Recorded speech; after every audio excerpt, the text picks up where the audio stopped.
Our third speaker is Philip+Thompson, a native of North Carolina and a graduate of Morris Hill College, of Union Presbyterian and of Emory University.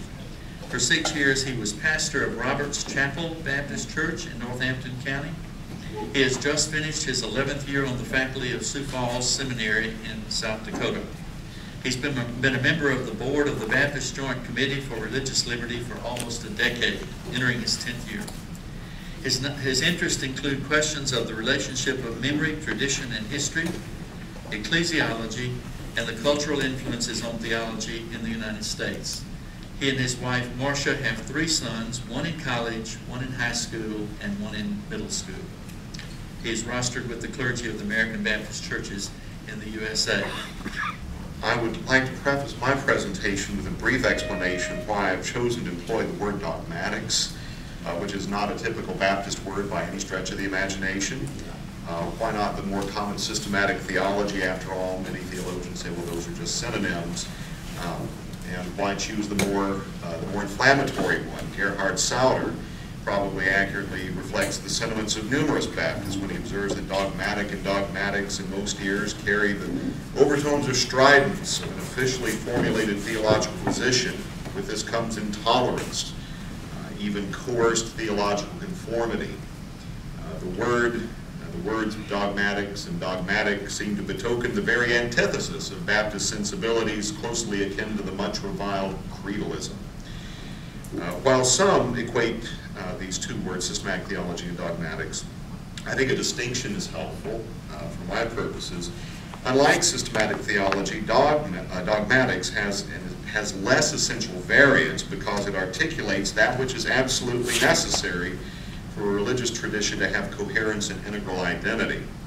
So Christopher Morse of Union Seminary in New York observes that even the most anti-creedal traditions exhibit at least implicitly, quote, the functional equivalent of dogma, end quote. Dogmas are, quote, those teachings deemed to be essential to the community's identity, end quote. So when we speak of dogma and dogmatics, essential identity is most in view, and that's what I want us to focus on. Dogmatics thus does not aim for a comprehensive system of theological statements, but attempts to establish that which is most essential for the church to say and do by drawing lines, locating that spot where what is faithful to identity gives way to what is unfaithful. It is, says Morse, a testing of the spirits, a discernment of what a church must say and do, and what it must not say or do. Timothy George likens dogmatics to guardrails that prevent a vehicle from going over a cliff. That said, I am deeply grateful for the opportunity to be here and for the Baptist History and Heritage Society's decision to make Baptist and theology this year's theme. Lynn and I exchanged a few brief words about this last evening. It is, I believe, a gracious gesture in a time when theologians and historians in some quarters of Baptist life have been having what I might gently call a running disagreement. This paper is a sketch of the contours of what I understand to be a crucial issue underlying the situation. At first blush, we seem to face the question about who has the credentials to give a more informed word on historical questions. That would clearly be historians. Yet Bill Brackney, in some of this literature, has commented, quote, ecclesiological questions can be difficult for Baptist theologians to categorize or articulate, end quote, compared to historians. Well, that seems odd to me. Ecclesiology is a locus of systematic theology. Thus, theologians should be the ones most naturally to address it, as Steve has just done. So, the issue then is really about the proper relation of theology and history.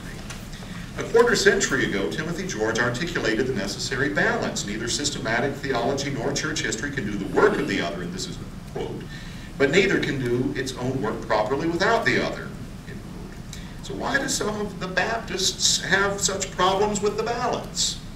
I will suggest it's due to a dogmatic development in Baptist life and thought. Stated bluntly, it stemmed from a theological abdication with unfortunate consequences for theologians and historians alike, profoundly blurring the line between the two disciplines. My thesis is the emergence of the category of Baptist principles as a particular form of literature in the 19th century reflects a process of the displacement of dogmatics from theology to history. And I would add, this was not done by historians, resulting in a confusion of history by theology. Again, not by the historians. Principles or distinctives are bound up in Baptist understanding of their theological and historical identity. We might say Baptist principles state the Baptist dogma. This is who we are, period.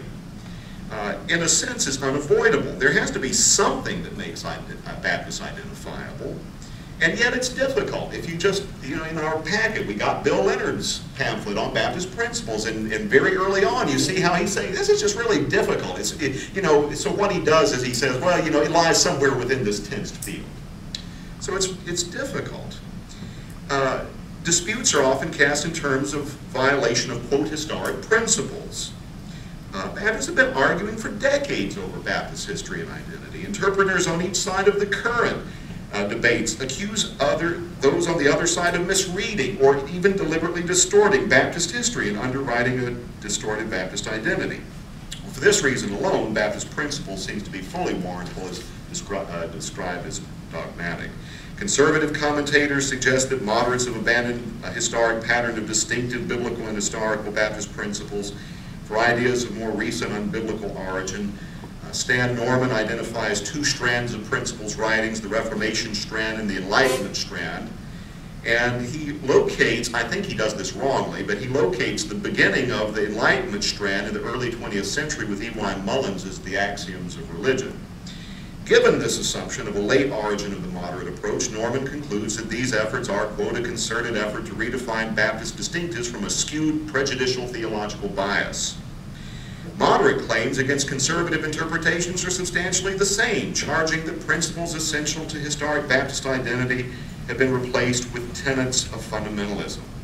The result has been an eclipsing of the essentials with disastrous consequence for Baptist history and identity being forgotten in the process. Gary Parker presents the memorable image of a father nearly dropping an infant as he dozes off on an airplane, commenting, "When I think of Baptist principles today, this image filters through my mind and haunts me, because Southern Baptists have historically cherished a number of theological babies, birthed to us by Scriptures and our history.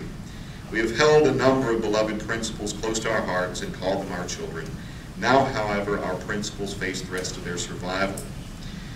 Both sides argue that rank-and-file Baptists are thus left vulnerable to false understandings of Baptist history imperiling Baptist identity. Yet, both sides can give warrant for their claims. They can point to texts that say, see, this is what I mean. One thing remains unquestioned. The principles of Baptists are bound up with history, as Parker's comment clearly demonstrates. Walter Sheridan, responding to the popularly called Baptist Manifesto, states Baptist theological identity, quote, is inevitably related to historical origins and subsequent history, end quote. He continued, however, that to express this identity, quote, one must identify a group of principles that constitutes the Baptist identity, end quote.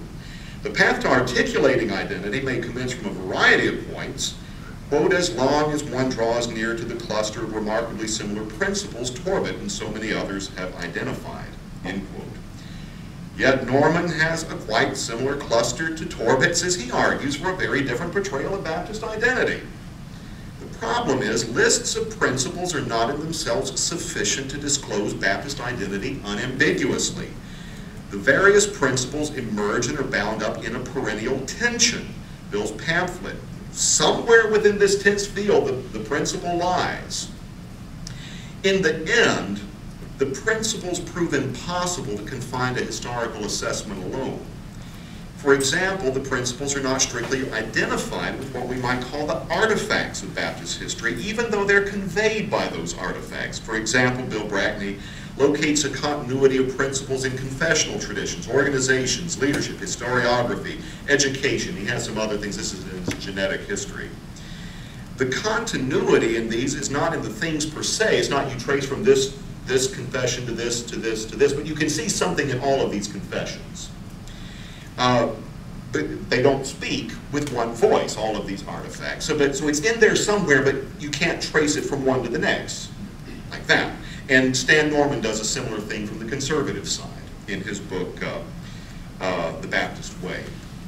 Charles DeWeese likely likewise gives the principles a kind of independent existence vis-a-vis history and its artifacts when he says, century after century, historic Baptist principles have survived mild tampering and deliberate manipulation in a no-compromise fashion.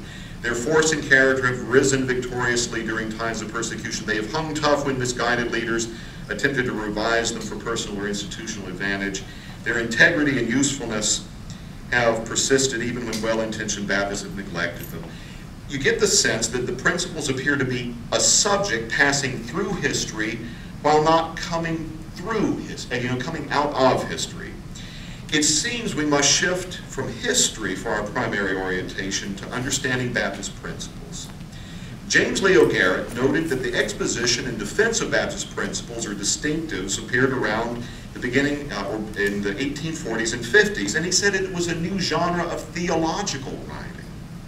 Now, Baptists have always articulated principles or something like principles, and yet something new did emerge at this point. When this form of writing first appeared, it was most basically intended to demonstrate the superiority of the Baptist faith over that of other denominations, commending it by setting forth the source and contours of Baptist identity. Yet here we encounter a complex situation. David Priestley, an American-born Baptist historian whose work has been carried out principally among North American Baptists in Canada, observed in his splendid dissertation that during this time Baptist principles were not corollaries of theological reflection. Yet Garrett says they're theological and Priestley says they don't come from theology. What's going on? He said, though, they appeared in ecclesiological works.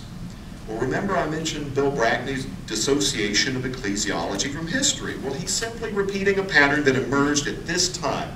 In the 19th century, on past the work of, or up to about the, or beyond the work of W.T. Connor, only A.H. Strong included a chapter on ecclesiology in a systematic theology.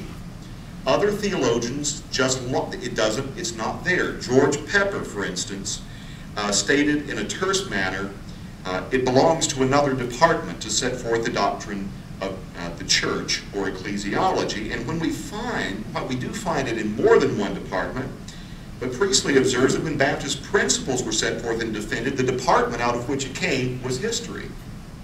How are we to account for this? Well, to summarize very briefly, Ann Swidler speaks about how in unsettled times, cultures enter into this time of entrepreneurial or ideological entrepreneurism. There's this fierce competition of ideas and ideals to say what is going to be normative in the new normal that emerges out of this unsettledness. And that's exactly, in America, the time that Baptists come together and become strong and grow. It's in this early Republican period at a time when, as Nathan Hatch says, we have this radical anti-elitism. And therefore, we see Baptist emerge as the exemplars par excellence of the common people. So Francis Whalen, of all people, says Baptist whole power is in the people, and their only friends from the beginning have been the people. And Whalen contended that the greatness of Baptists was their arrival at clearer knowledge of the truth than others because they had no profound philosophers, philologists, or logicians. So I suggest that in an era so largely hostile to theology, a discipline that was elitist and a source of great confusion for many, Baptist dogma came to be cast in terms of history. History was more egalitarian. How else could Whalen extol Baptist lack of pedigree, speak so confidently of what Baptists have always believed, and say he had no learning in ecclesiastical history? Thus, principles literature was not actually history, but history like dogmatics, an apology to join Baptists in an identity expressed not in terms of distinctive belief arrived at through history, but of principles embodied in history. In this way, the principles were historic. Further, the actual principles were less important than their purported origin and their function. Well, what did this do to history writing? It turned it into what Edith Visegrad has called history under the myth of autochthony, which she says has two characteristics: a progenitorless origin and a heroic pattern of life, or heroic course through history. So, for instance, in the first instance, Charles Jenkins declared the true church then cannot be traced to human origin. We say, well, of course. However, on the cover of Jenkins' book is a book, and on the front, on the cover, it says Baptist Doctrines, and on the spine, it says Holy Bible. Oh. And J.B. Jeter waxed, well, we might call it eloquent, and Steve, this sort of connects with one thing you said. Baptist principles are written as with a sunbeam by the spirit of inspiration. So much for not being really equal with Scripture. William Williams speculated that Baptist principles were part of the instruction that Jesus gave the apostles during the 40 days between the resurrection and the ascension. Baptist principles thus do not so much originate with Baptists as they appear with them, particularly in the landmark historiography, which is what we find the first instance of this form of Baptist principles writing embodied in. The later non-landmarkist histories still assume that Baptists are the ones who most truly and fully hold to an eternal truth. So no less than W.T. Whitley was able to refer to a sketch of the history of witness born to Baptist principles from the beginning of Christianity. Even though he rejected a landmark historiography, yet he said the truth of Baptist principles is older than the Baptists, is just so identified with Baptists that when they appeared, we call them Baptist principles. History written under the sign of autochthony must be heroic history, Visegrad remarked. Well, heroic well describes the history set forth to commend these Baptist principles. There are three things I just mentioned briefly. Baptist principles improve other Christians, they improve the world, particularly through the United States, and the most important really for this is they are the best way to oppose Roman Catholicism. Baptist principles, claim J.R. Burroughs, have, quote, liberalized all the sects, infusing sweeter charity into the creeds of all churches. Baptists were improving the reform others had begun but not completed. A.E. Dickinson said Baptists are now reforming Luther's work. And so J.B. Jeter even said, our hope is not that all the world will formally become Baptists, but the distinctive principles for which they plead will gradually permeate all Christian sects. It's kind of diluted triumphalism. In one of the various earliest examples of writings on Baptist principles, Thomas Curtis noted, quote, in each denomination and each Christian in proportion as they contribute to a pure religion, make the most valuable offering to civil liberty. And then he argued that Baptists contributed the most to pure religion, thus the civil contribution of Baptists was evident from the earliest strands of the principles literature, in the U.S. at least. Above all, they, quote, taught freedom of soul to this nation and furnished a model for its great government. Baptist principles, it was claimed, were expressed in the Constitution of the United States. Thank God, declared A.E. Dickinson. Baptist leaven is spreading throughout the whole lump in this, our Baptist America. And these first two aspects were required by the third. The greatest threat to the new republic and its religious life, many thought, was Roman Catholicism. Baptist principles and the Baptists, to the degree to which they were faithful to their principles, were the bulwark against this threat. So John Broadus asserted that the Baptist position is the best for winning the Romanists to evangelical truth. The principles literature often will sketch the rise of the man of sin through infant baptism. And the partial responses of Protestant bodies, yet by Jenkins' account, quote, a brighter day was soon to dawn. America, long reserved for a noble end, is now discovered. Here liberty has built its temple, and a pure gospel has made its home. Then Jenkins' encomium to America includes, yes, blessed Jesus, thou hast built thy church upon a rock, and the gates of hell have not prevailed against it. There was danger to America from those who would take the kingdom by force, yet Baptists with their principles stood as the assurance of divine protection, insisted John Quincy Adams, not the president, the Baptist. Baptists alone can oppose the increasing adherence to Romanism in this country. The purpose of Baptist dogmatics, the guardrail, it was to prevent a Catholic America and to keep us on the road to a Baptist. Well, I've not given the critically trained historians much attention. That's a quite interesting part of the story, but my time is about up. And our theme is Baptist and theology, and indeed it is with a theologian we find this tradition come to its fullest expression, and that is with E.Y. Mullins' axioms, springing from the mother principle that lies even behind Scripture itself.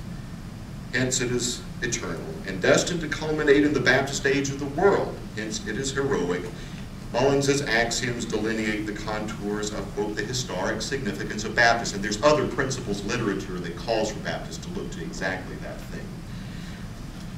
To take this as a guardrail for either Baptist history or theology, and it has certainly been used for both, leaves it vulnerable, I believe, to a variation on a statement by Ernst Cassirer. It is not by its history that the mythology of a nation, we would say denomination, is determined, but conversely, its history is determined by its mythology. So I offer no grand alternative for either Baptist historiography or Baptist theology in this, our unsettled time. The first is outside my area of expertise. The second is a conversation which is underway, and I have no new proposals to add here, and I've exhausted my time. What I would encourage, however, is that the conversations proceed with a clear awareness of the legacy and the accompanying language of Baptist principles. It seems that if there is to be, or it seems necessary, if there is to be a clear sense of the proper relation between these two, and the principles, legacy, and language simply cannot bear the weight that Baptists have asked it to bear for a long time.